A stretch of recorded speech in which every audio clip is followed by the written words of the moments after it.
All right, we are going. So we've got Scott Hanson and Dennis Damon, winners of the Potholes Open Classic. Rod Meseberg. About time, huh, Scott? Yeah, it is.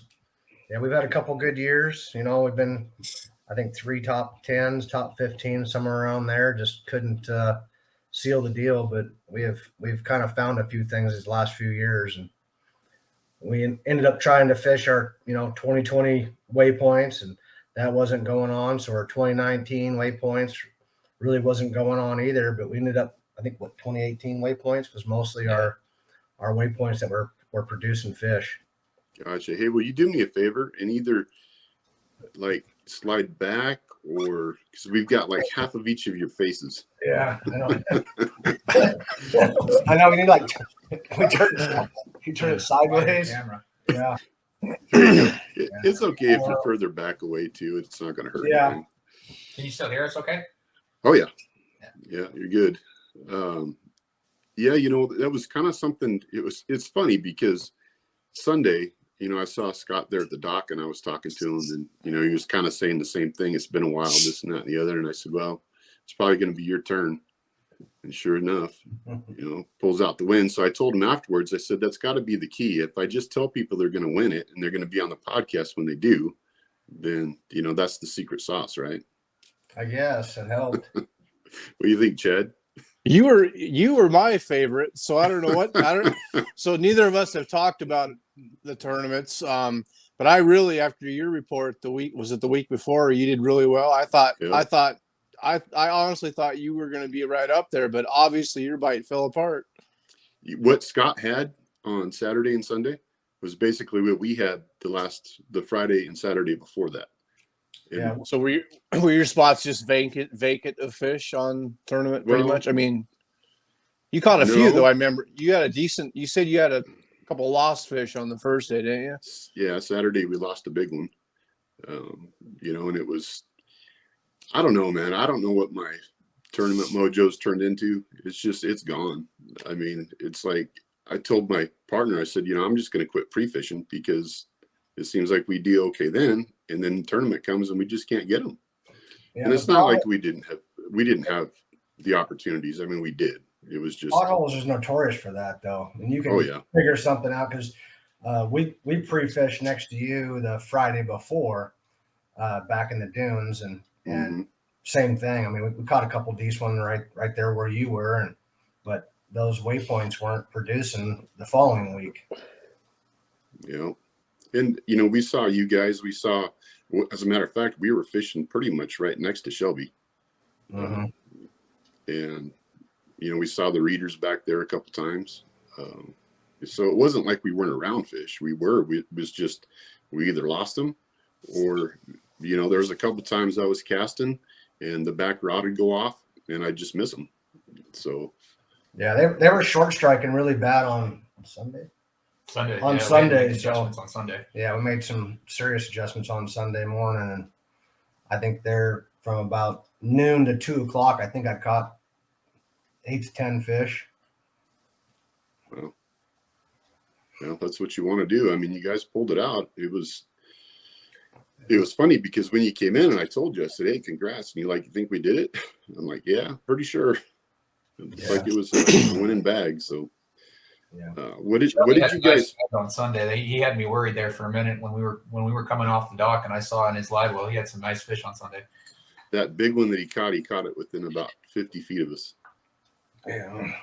We seen him stick it, and it was like I told my partner, so that's a good fish. Are you talking about that 10-pounder that Heath caught, or? Oh, no, I thought he said Shelby. Shelby. Oh, Shelby. Shelby got second, didn't he? Yeah. Yeah. So you guys were in the same area? Oh yeah. Yeah, we kept kind of bumping into each other, trying to not get in each other's way. I know you didn't see us because we gave up on the dunes because, and we did all right, I guess. I mean, we didn't go play in the dunes because we were getting frustrated and lost and extremely frustrating. It was just a different world back there, and we ended up fishing Lynn Cooley, not even way back, just like the deep water. And we actually lost a couple fish. We finished in 8th, which is our best finish ever there. and we lost a couple fish right at the net, like another 2 feet. But we just kind of gave up on the dunes this year because I just get so frustrated back there. And props to Scott and Dennis, man. They obviously have it figured out. And I get back there and my head just starts spinning because it is very tough to fish. So, man, congratulations, guys. There's a lot of water. There was a lot of water this year back there. That was really tough. I mean, it was side imaging all the way to try and stay right on the transitions. You couldn't see like you have to be so specific there. Correct me if I'm wrong. Like if you can't, the guy that's running the boat has to run the boat. He can't do anything else. Correct? Yes. Yeah. I was the farmer and fish catcher. He ran the boat. You know, you're pulling off salad all day long and changing stuff. You take your eyes off side imaging, you're in the willows. Really easy. Yeah. Yeah. It has. It's the most team oriented tournament in my opinion. You have to. Dan ran the boat. And I worked the lines, and we weren't even fishing nasty stuff, but you still have to maintain that stuff. But when you're in the junk, you got to have a guy that's willing to constantly. There's no standing around fishing potholes. You have to check your stuff constantly. You're dragging a weed or who knows what, or you have to constantly be checking that stuff. So, because even the channel that we were fishing, you've only got a couple feet either side. And you're going to be in the crap, you're going to be in the willows. You're going to be tied up something. So, I mean, you've got to be so precise on where you're going. And if you're off just by a little bit, that's the difference between being in fish and not being in fish. I don't know if that's what you guys were finding, Scott, but that's what we were. Yep, pretty much. And Dennis used the Smart Strike app and kind of highlighted the areas that we were finding fish at. And we started kind of, doing a little bit of investigating. And next thing you know, we're fishing our 2019 waypoints. So then we're like, where else are our 2019 waypoints? And that's what we kind of started running to. Problem was we didn't recognize the water. There was so much water when you go back there and you look at your waypoints and stuff. We were pretty surprised to see where we were fishing because we had no idea where we were at on some of the spots. Right. Well, and I noticed too that on the Friday before, I was actually catching some decent fish right at the spillway. And they were running water pretty good, and they ended up shutting it down a little bit. I think it was the Friday before the tournament, so the flow was down. I saw Dan up there, and we were talking about it, and I said, yeah, they cut the flow quite a bit, and I don't know if that affected it up there. I'm guessing it did because we didn't catch anything. We actually fished crab in the morning, both days, and I learned that it was a morning bite. Both days we caught, Dan caught a real nice, like a 23-incher Sunday right away. And then we got a couple dinks. But Saturday, same deal, caught a couple decent fish right away. And then it really seemed to shut down. So we kind of bailed on the crab after maybe like 9 o'clock, 10 o'clock or something like that. And who knows if that was the right move. I know a couple other guys stayed up there and they said they didn't catch nothing either, but yeah, for us, we just started in crab and caught a couple, and then we moved out to Lynn Cooley and a lot of smaller fish seemed to be out in Lynn Cooley, but there were a couple decent ones here and there, but even a little fish felt like a success. I don't think there were too many teams that caught 6 fish, but did Dennis, Scott, did you guys have 6 both days? No. The only team that had 6 both days was Shelby. Yeah. Right. Yeah, we had 5 on Saturday and 6 on Sunday. And you caught a lot Sunday, didn't you? I heard once you figured it out. Yep. Yeah. I think we caught close to 15. Yeah, Nice. That's good. So I'm expecting to have an Excel spreadsheet with all those waypoints so we can post it up here. Yeah. I was supposed to bring them over tonight, but my export didn't go well. So I Excuses. Yep. Just go get lost in the dunes. That's what we do. Yeah. You're right though. It was a different world back there, man.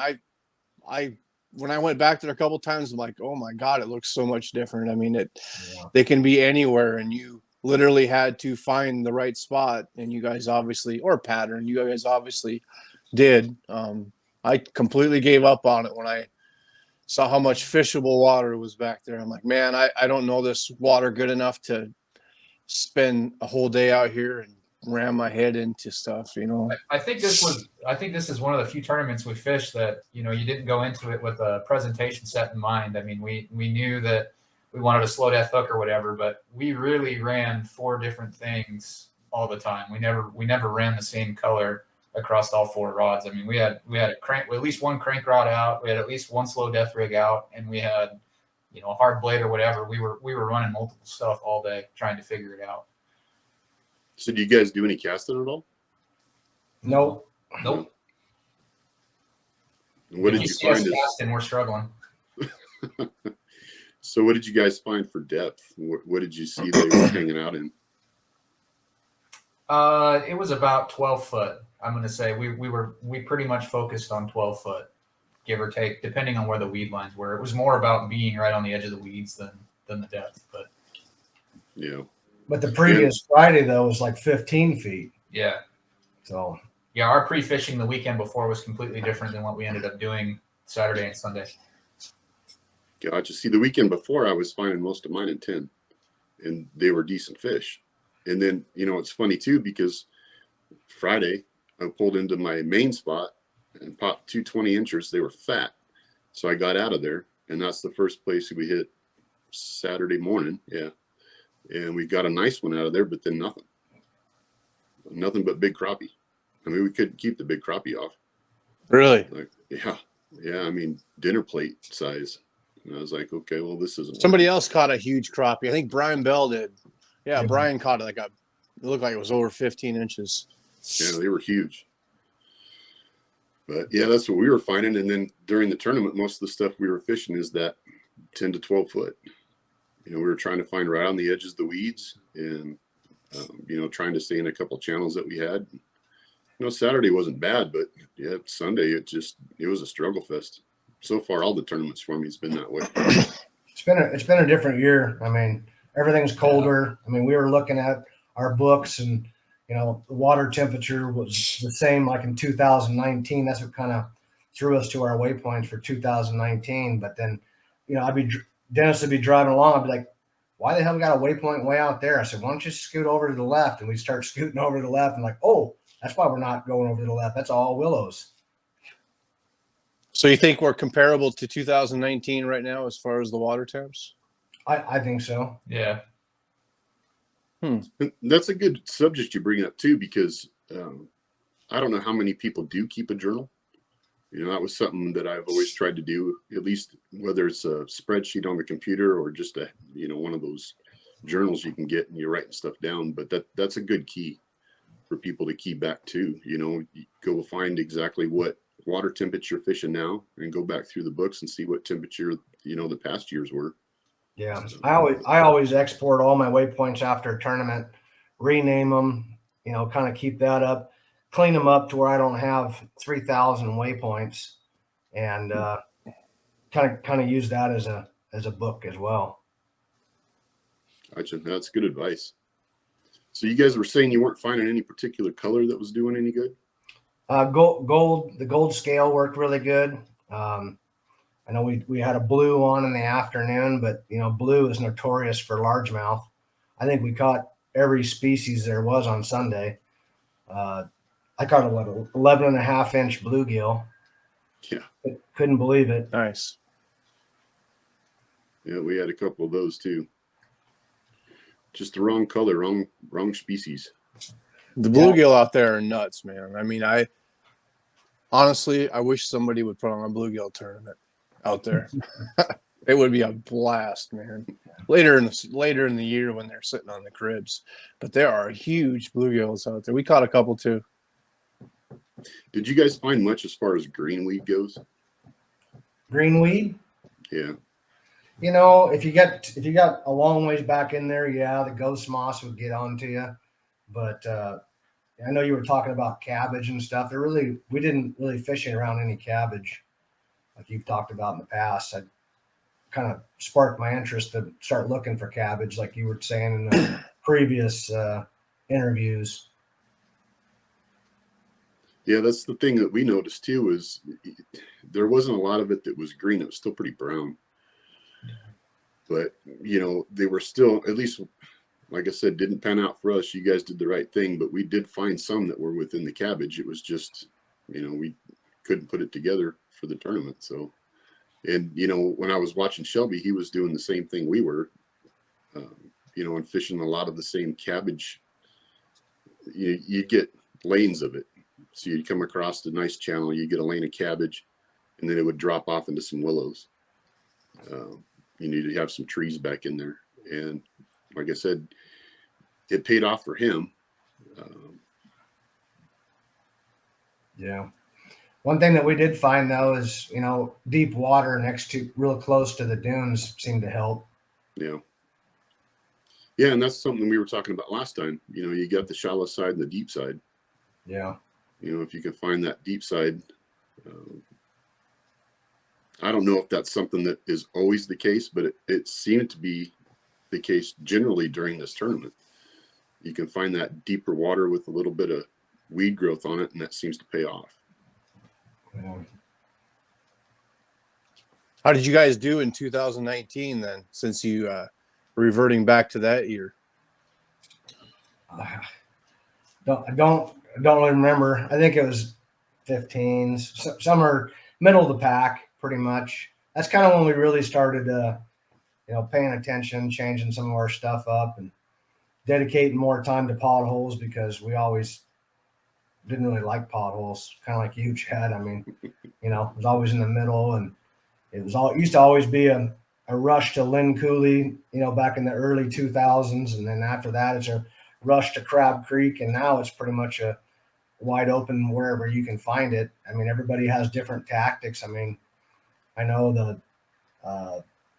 were some casters up there in Lynn Cooley, but there were guys that were dragging worms. The guys that had the second big bag on Saturday, they were dragging worms, and they had at least, I think, what they have, 15 pounds, 15 pounds.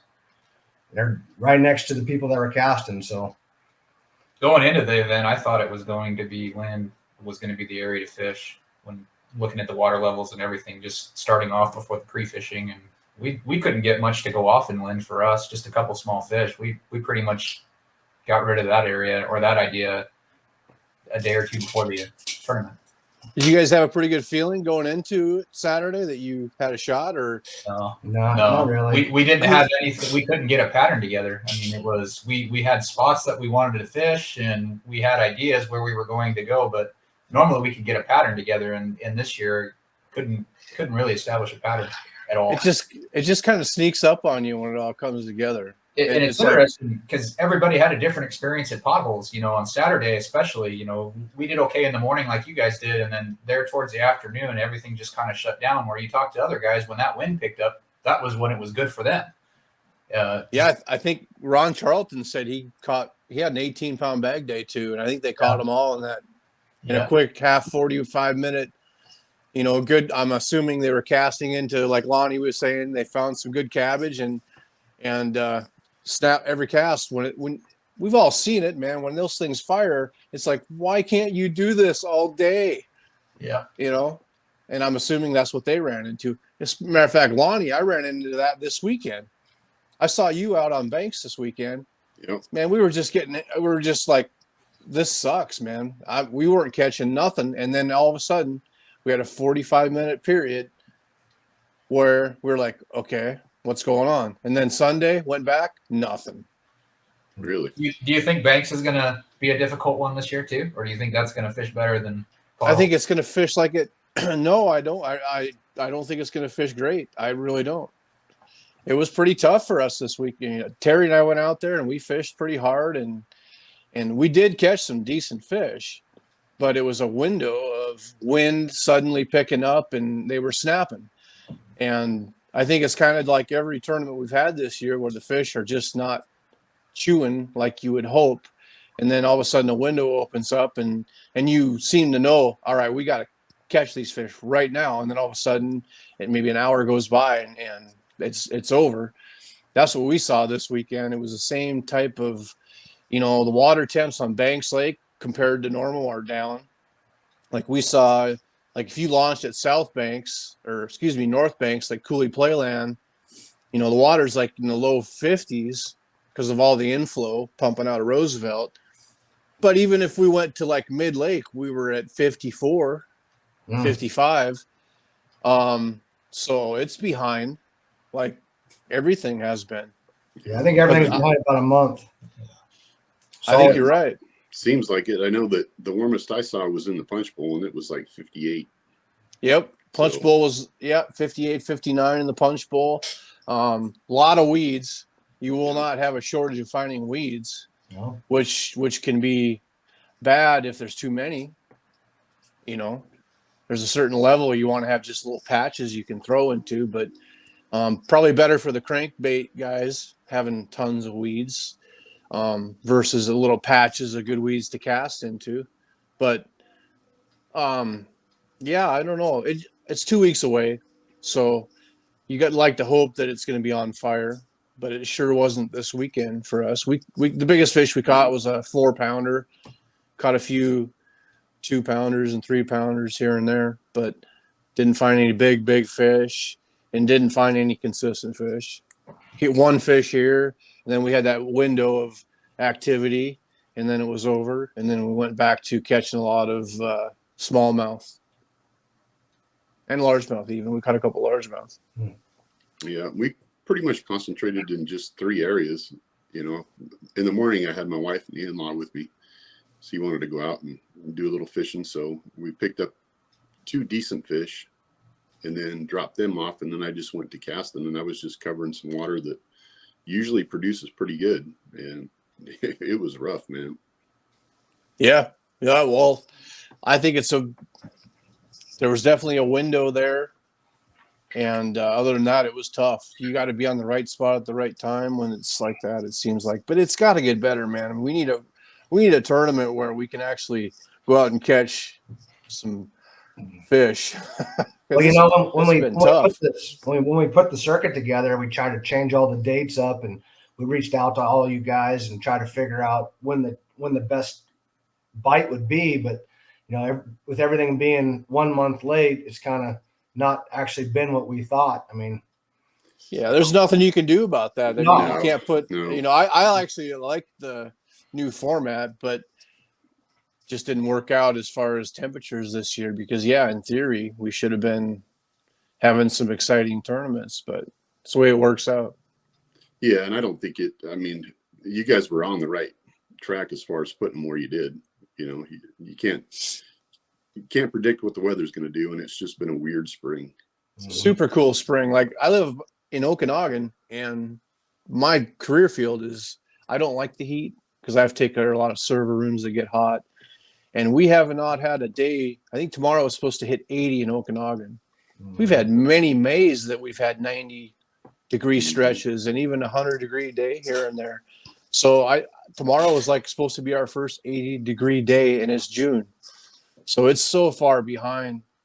And even 2 weeks out looks the same, you know, which I love, 70s, low 70s. Yeah. So I've been here 9 years, and this is the coolest spring by far that I've experienced here. I actually love it. I was just gonna say, did we lose Scott? I missed him. I didn't see him there. Oh yeah.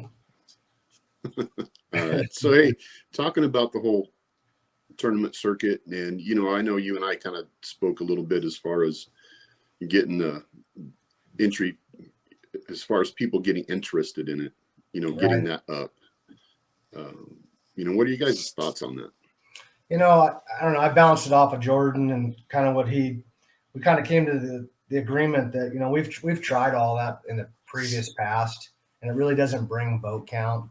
We're basically having the same 40 to 45 guys, a couple guys from the north back out on a few, or the people from the south here back out on a few. But I think we're going to try to take some money early again and try to get that boat count up early so people are seeing that there's a boat count.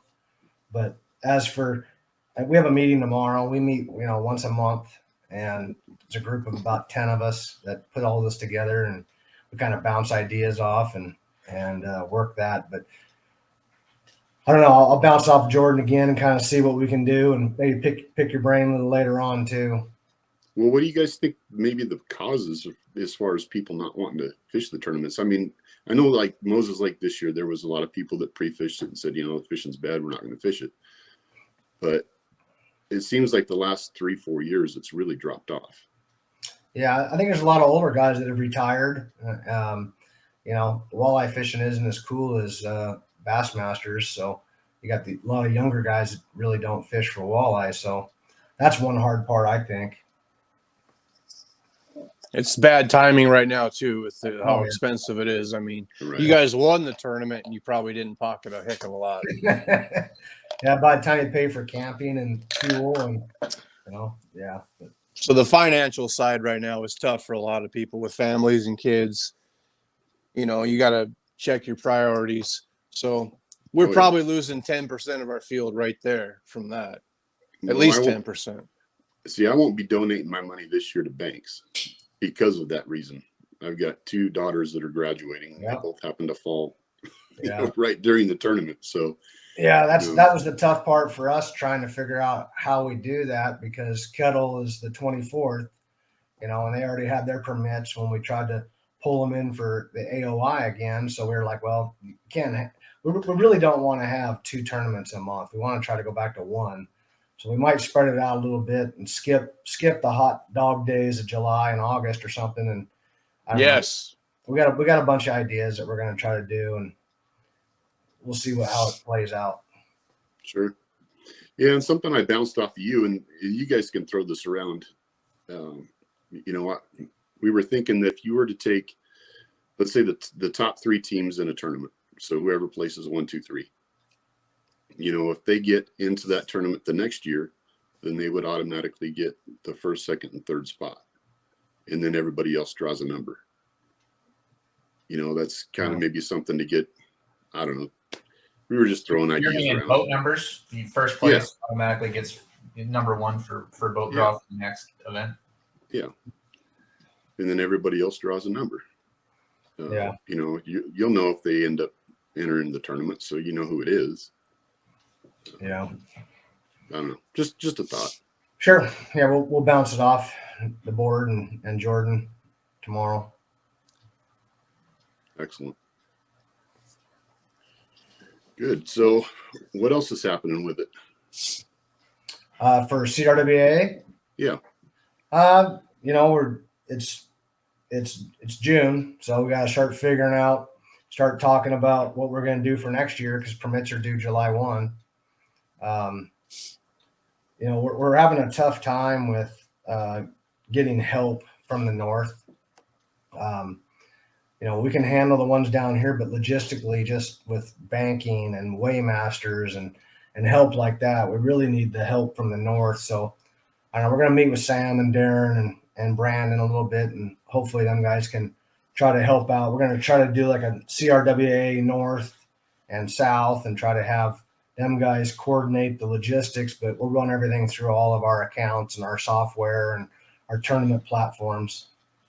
So were you guys getting cooperation from the people that were running the tournaments before? Well, like as far as Moses Lake, Banks Lake, Potholes, Kettle, I mean, were they pretty cooperative as far as giving up dates or moving around? When we took it all over, it was basically whatever we wanted. But like this year, like Brad and them guys really stepped up and helped out, and we found us a weighmaster and gave us a trailer to store all of our stuff in, because Moses Lakes, you can't just keep things out in the ordinary. Right. We've been trying to get away from Dennis always pulling the Griggs trailer to every event, to where I'm driving the truck and trailer and he's driving the other trailer, and it's like it's always we're busy all the time. So yeah, well, it's a lot of work, and props to you guys for trying to keep this thing going and doing what you're doing. We appreciate it, just as the people that enter the tournament. Oh yeah, and a lot of people don't realize how much work's involved in behind the scenes.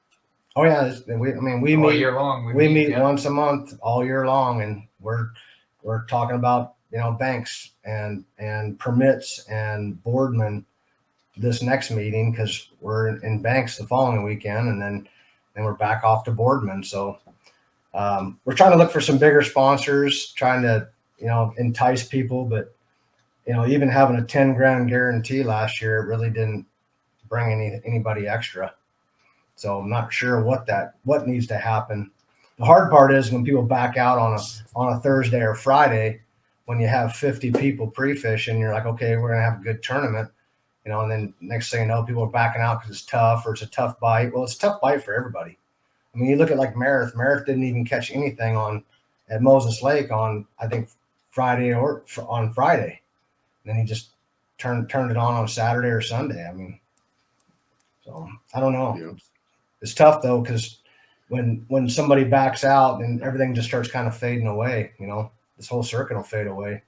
Not enough interest. Yeah, Well, we need participation. And obviously, if you have with like Lonnie with graduation, you get that. But if you're just backing out because the bite's tough, man, you're affecting our future of having tournaments. Oh, trust me, I was trying to figure out some way to get it to work. I was like, okay, graduation's at 7:30. I could probably fish till noon. Got to go to Spokane, and it was just one of those things where, unfortunately that is a priority. So I'm just gonna have to sit it out. But and that's what I really want to make sure that everybody understands is that we do appreciate the work that's done, even though it might seem like it's difficult when you only have 30 to 40 boats. We do appreciate it. And, that's something that everybody needs to recognize. So, thank you to you guys. Oh yeah. Thank you. Yep. Yeah, for sure. It's not just us. Like I said, there's a group of 10 of us. You guys must be setting up pretty high in the Angler of the Year too then, right? I think we're okay. I mean, we didn't fish Moses because, other family obligations. And, so that's basically our one throw out right now, and kind of debating on which one their next throw out is going to be based upon where we land. I was just going to try and look that up while you're talking about it. Keep on going. Look, it's pretty much a one-horse race right now. The Readers I think they were like 30 points, 40 points ahead. Yeah, they've got a good lead on us. Yeah, he has a good lead. I mean, he's got 19-point lead on us if you threw out his worst and said we did, top 15 on the rest. So I thought they were all counting this year. That's not the case? No, it's best of 5. Mm-hmm. Okay. Best of 5. Yeah, it's too hard to have, all 7 count with family and life. And I mean, look just like you broke down, and you didn't have a boat, and Dan couldn't fish. And, we messed up and put a tournament on graduation weekend, which we have like 3 board members that aren't going to fish it because of that, but kind of didn't, that got overlooked. Yep. Well, it happens. I mean, who's to say whatever weekend you pick, there's going to be something going on where somebody's going to have some sort of an issue. Yeah. So, I got a question for you too. Is there so I know the last couple of years, Dennis, there's been a Griggs charity tournament. Is there one this year also? We haven't put a 3-man one day together yet for CMN this year. It's something we've been talking about. It was trying not to, when we did it last year, created some confusion with the AOI circuit and it being a 1 day versus a 2 day in the middle of the AOI thing. So we said, okay, if we do it, we'll do it later in the year where it's outside of the circuit. And I wouldn't say we haven't ruled it out yet. We just haven't set a date on anything yet. Trying to see where everybody's at after July. But I would like to do something in the fall. I think it would be cool to do in September or October when it cools off a little bit. Oh, absolutely. When it cools off a little bit, heck yeah.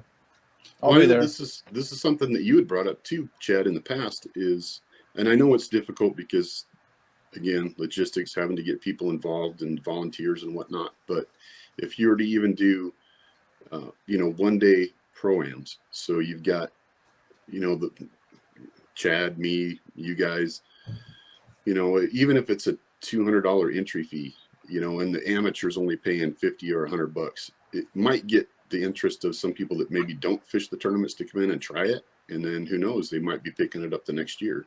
I've always thought that would be a cool format, but man, there's a lot of logistics that would go into it. But I would love to see that happen at some point where we had like a trial tournament where it was basically copying the National Walleye Tour.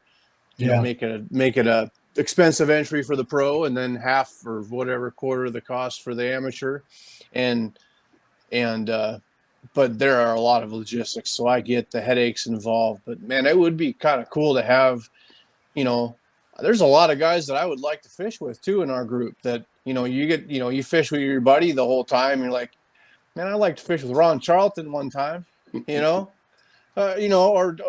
just you get stuck fishing with your buddies all the time. But I think it would be kind of cool to have a curveball thrown. Man, I'm going to jump in with some guy I've never chemo. Like, well, I got drawn with chemo.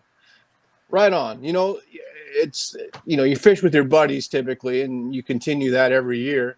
But it would be kind of cool to get a little mixture involved. But then you got to play the game like, man, I don't want to show chemo my best spot. Well, he probably already knows it. Yeah. But that there's a little bit of that involved with it. But man, I think that would be kind of cool to mix it up at some point. And heck, I get paired up with somebody I've never fished with before. But it's already a big enough pain in the butt running these tournaments, so I don't want to throw that into the mix. But I'm definitely for something like that if we could ever figure out how to do that. Yeah, we'll talk about it this winter. But I know Jordan reached out to Head, and we almost had him here this year. But by the time we get all the planning phases done, we're looking for next year to where it'd be the same kind of format, like a Wednesday, Thursday, Friday champion on a Saturday type deal. Not sure how that's going to work out yet, but Jordan's been in the works with the Head guy, Kyle. Right. Well, that'd be, man, those guys, if I still feel like nobody really knows what the fishing is like out here. I mean, obviously people have over the last few years saw the pictures and such, but it truly is when you get on the right bite out here, seeing these huge fish, which we always seem to see Boardman. Somebody will get a 14, 12 to 14, 15-pound fish. The spring tournament, somebody always gets a 12 to 15-pound fish. You'd never see that in any tournaments in the Midwest. So, I would sure like to see a group like that come out here and actually get to see what we can actually pull out of these waters out here. That'd be pretty cool. Yeah, there's a lot of people that keep asking for like the 5 best. And I think just with some of these Lund smaller boats and smaller deals, I think having the 5 best, I don't think your live wells are big enough to make sure that you don't harm the big females. Yeah, well, yeah, I can see that for sure. But I don't know, my little 16-foot Lund, I can fit 35 pounds in that. I know that. So those live wells are pretty big, but yeah, you do have to have the proper live well to fish for them river fish.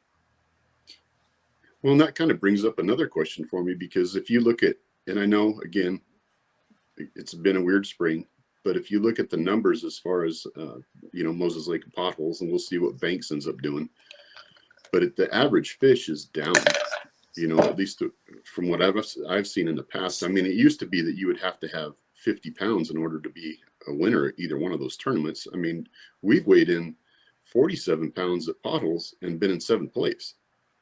So damn. You go, okay, what's the deal with that? What do you guys think the cause of that could be?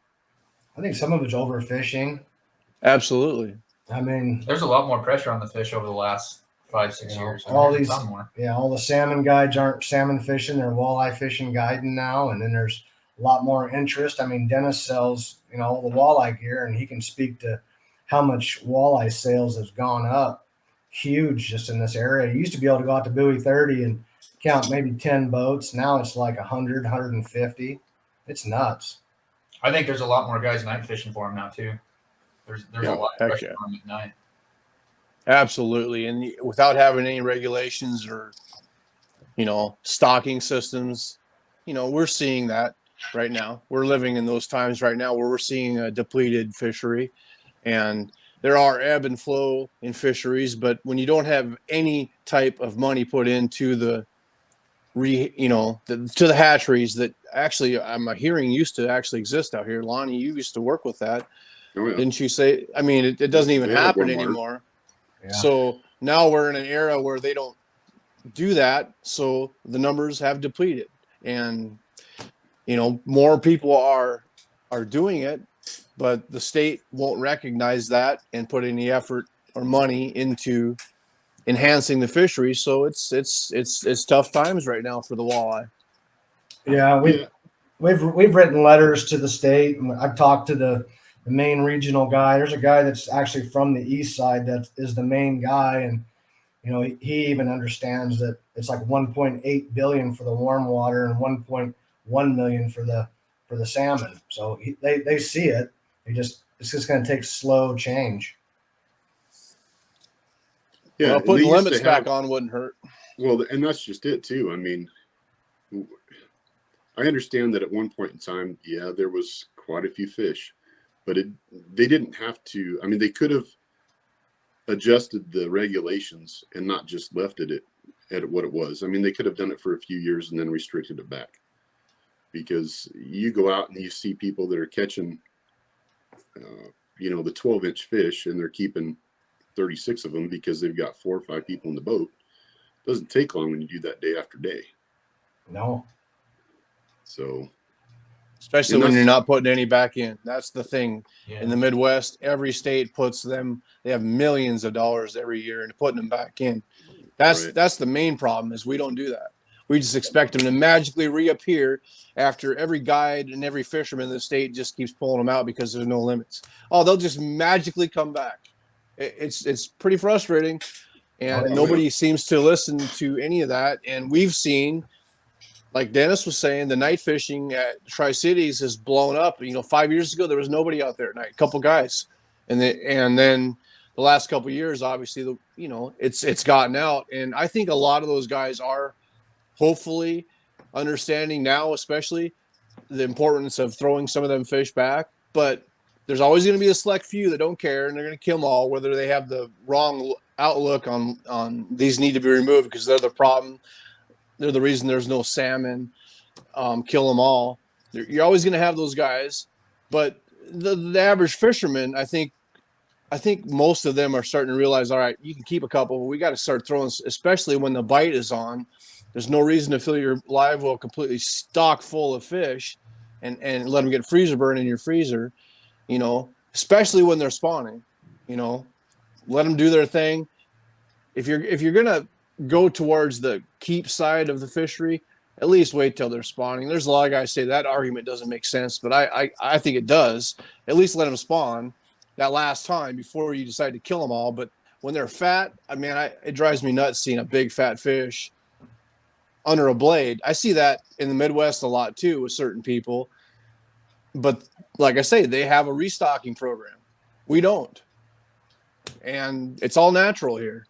So if we don't have a little bit of restraint, regardless of what the fisheries think they needs to be done, we have to have restraint as walleye fishermen and disregard what they say 100%, because we've seen the facts, we've seen the data that nobody pays attention to. Pike minnow are the number one predator of salmon. Walleye are the number one predator of pike minnow. Why would you take the limits off of walleye? Right there, that's the main argument. I'd love to have somebody in the States try to help me understand that.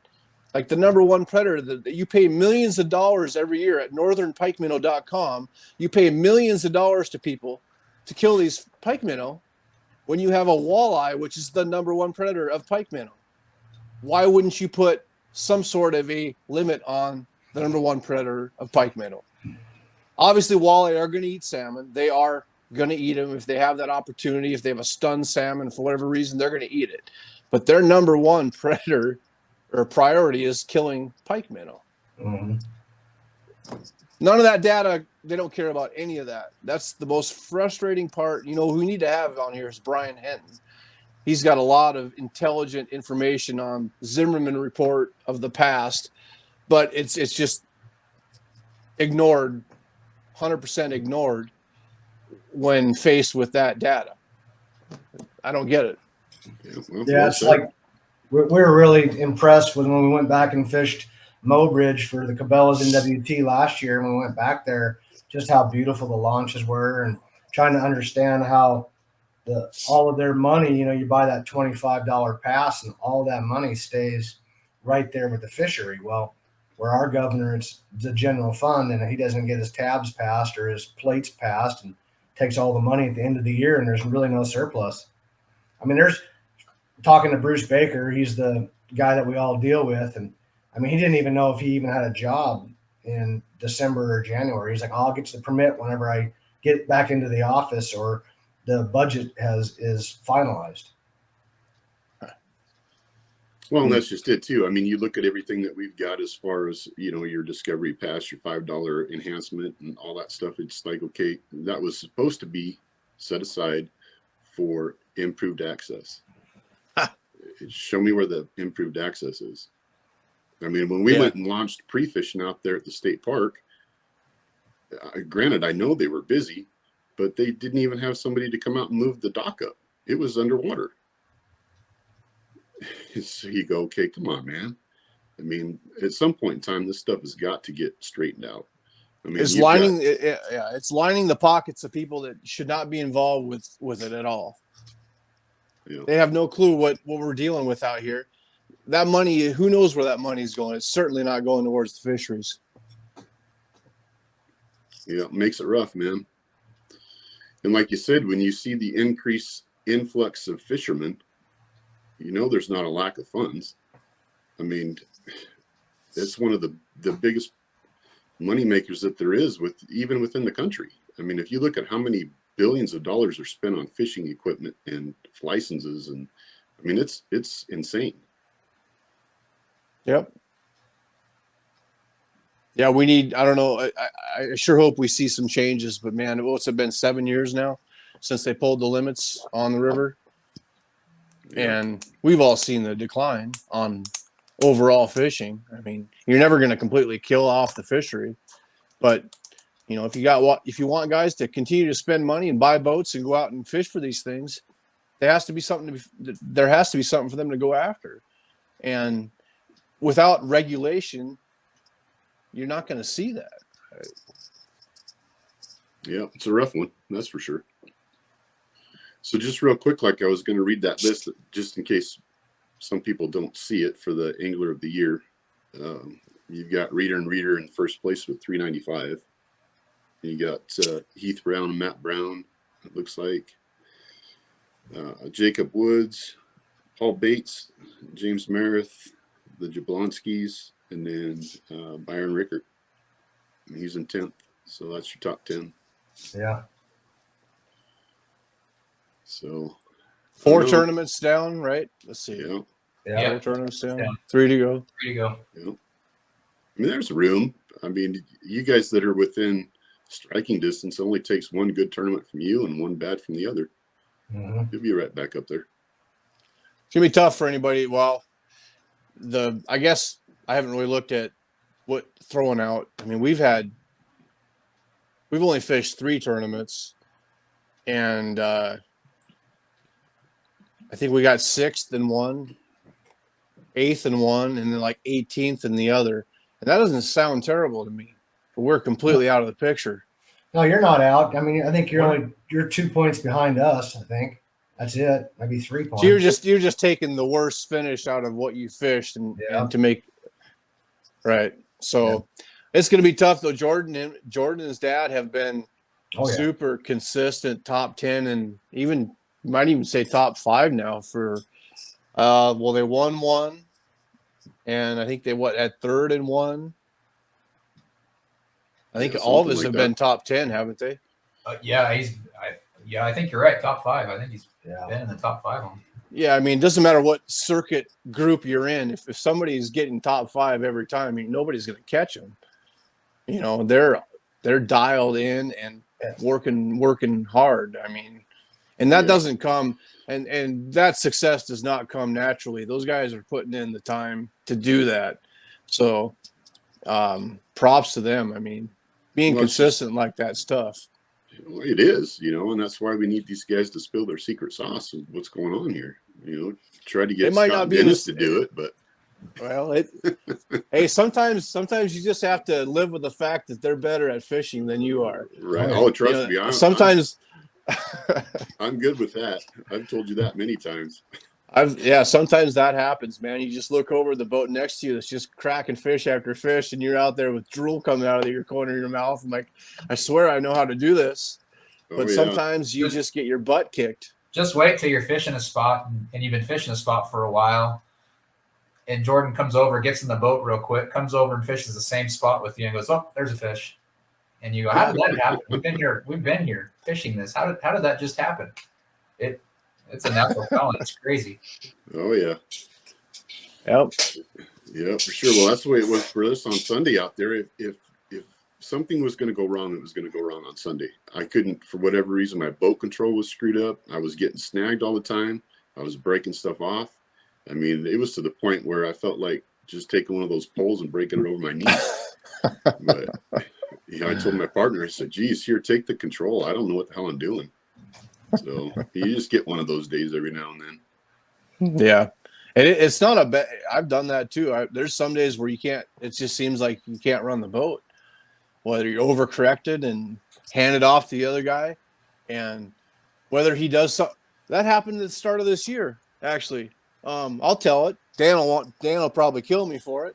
But I was running the boat like crap apparently because we weren't catching nothing, and I had to attend to retying something off. I threw him the remote. And we were running this nice straight path.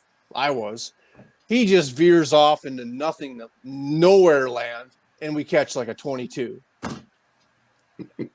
I look at him like, well, and so then I started veering off onto this nowhere land every time I'd come up to it that he magically found, and ended up that was our spot on day 2.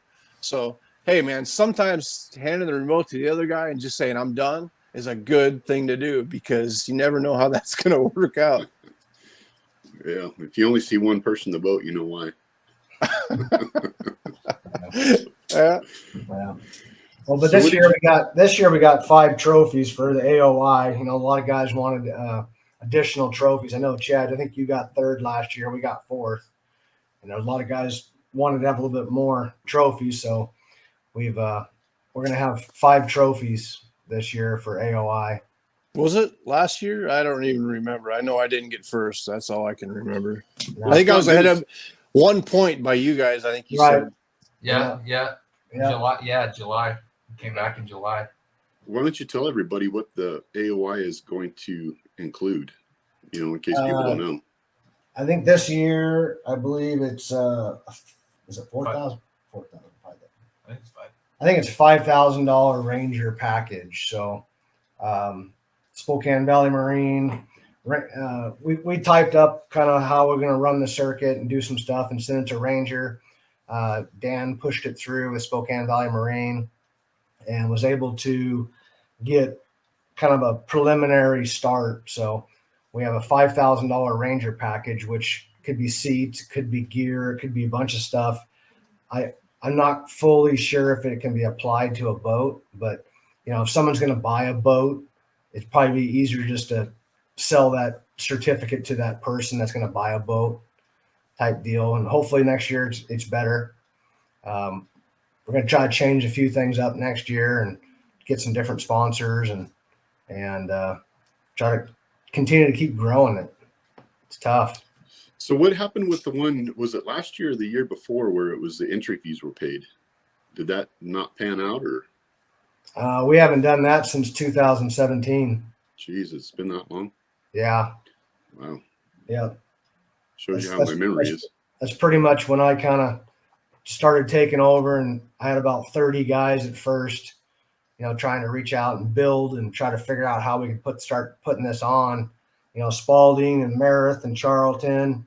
I think Darren Green, they were all part of that Pacific Northwest Walleye. That was March of 17, and Spalding won the Umatilla. And when he won it, we had Nixon's put that on. He basically had to give back some of his money, his winnings, just to pay for the tournament. And I'm like, man, that's not right. So I basically kind of called a bunch of people, and we met at the Duck Shack at Potholes to put on our first tournament in August. And that's kind of how it all started. And, a group of about 10 to 15 of us for the first 3 to 4 years, and then this last year we're down to about 10, and just continue to keep doing it. But yeah, those entry fees hasn't been done since 2017 that I'm aware of. Gotcha. Well, like I said, it goes to show you how good my memory is. Well, just yesterday was 2018, Right. 2019. Yeah, 19. Yeah.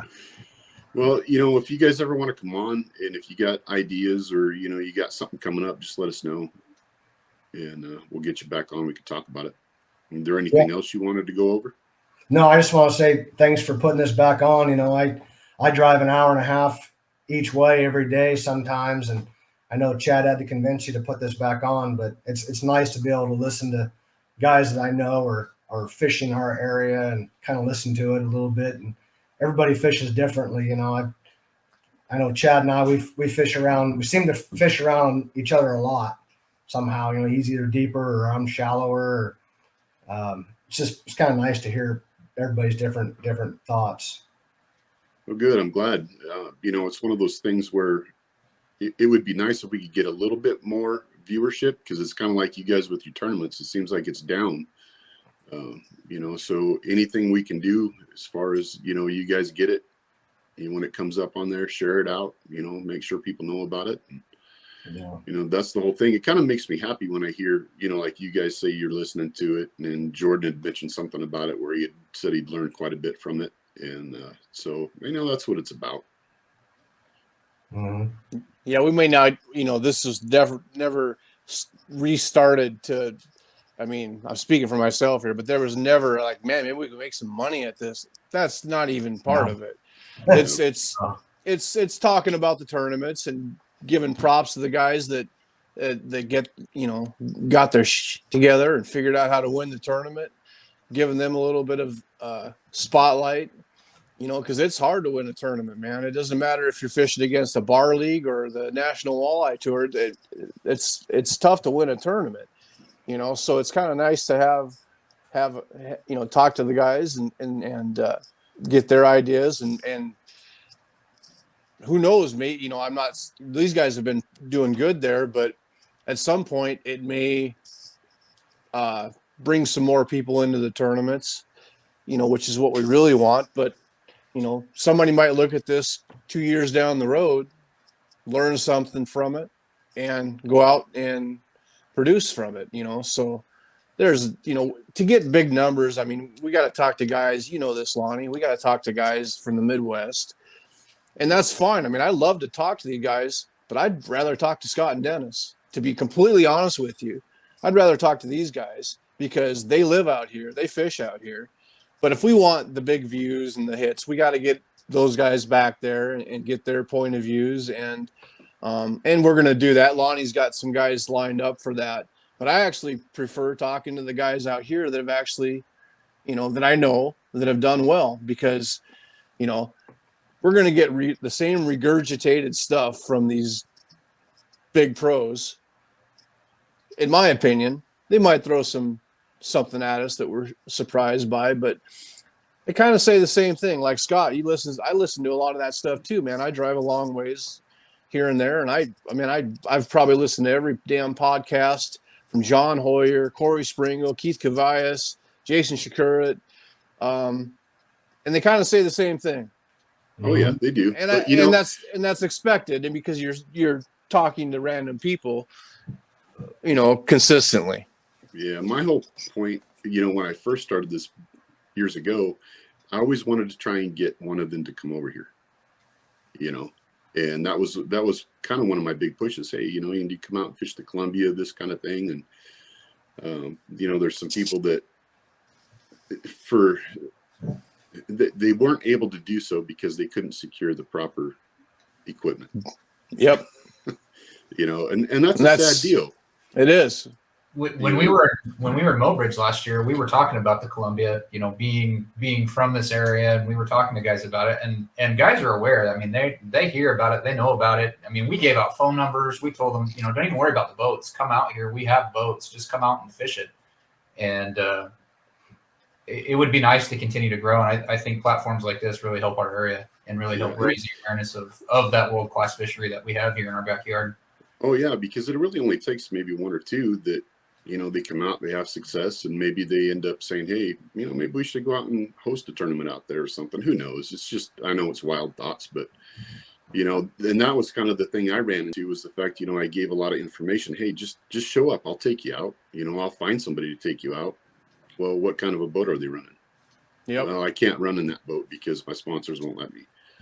You know, so then I'm like, okay, well, we could find a boat. Okay, well, what kind of rods are they using? You know, it came down to that. What kind of lures are they using? Because if they show something that's not part of their sponsorship, they can lose it. Yeah. So, yeah, you know, and I even made that mistake with posting a picture of somebody that had something that they weren't part of anymore. And boy, they were on me like, I mean, with quickness. Hey, you got that was over a bow, wasn't it? Yeah. A bow. Yeah. Yeah. Yeah, that makes it tough, man. I mean, I know a lot of these guys back in the Midwest, and it's the same way. Like, well, I come back there, I got to be fishing out of my boat, or I got to find this boat. I'm like, well, that's too bad, because I don't have a magical spot with 7 different boat manufacturers sitting in my shop. Right. And let's just go fishing. But they can't do that, and I get it. They're under contracts, and it's the unfortunate side of that game, I guess. Yeah. Well, and hopefully a couple of the guests we might be having on aren't tied down to that. So, you know, maybe we can convince them to come out and show their stuff out here.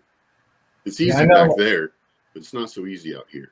I know, like Matt Brown and you know, Bobby, their team, you know, like Gene Merck and Jordan Benstock, they've come out here multiple times and have fished multiple tournaments, and they love coming out here. And you know, I know Jordan's won like the Big Muddy a couple times back there, and I mean they're good fishermen as well, and they come out here and just struggle like the rest of us, or do good. And I mean they're right there in North Dakota, so might be good to listen to them too, or even Sheldon Miniger. Sure. Yeah, I know a couple guys. I know a couple big pros that have come out here in the last couple of years, and they have gotten their butts whooped. Oh yeah, and that's gonna happen. There's no magical formula. You know, we can try. You know, us guys that have been out here a while, we can try to pick a timetable like you should try, but you really need to keep an eye on the weather, and there's a lot of issues with flow. So there's a lot of variables on hitting that perfect couple days of fishing out here. And it's tough to do it on your first trip. You know, those guys that have done that, congratulations. My cousin did that. He came out here with me from North Dakota about 5 years ago. Got here at like 9 o'clock at night, snowing out. Got to my place on Rufus Woods, and they were all jacked up. They wanted to go out. I'm like, oh, all right, whatever. I mean, this is the type of weather where your line's instantly freezing up and your spool's freezing up. And but they wanted to go. We went out, and you got a 15-pounder instantly.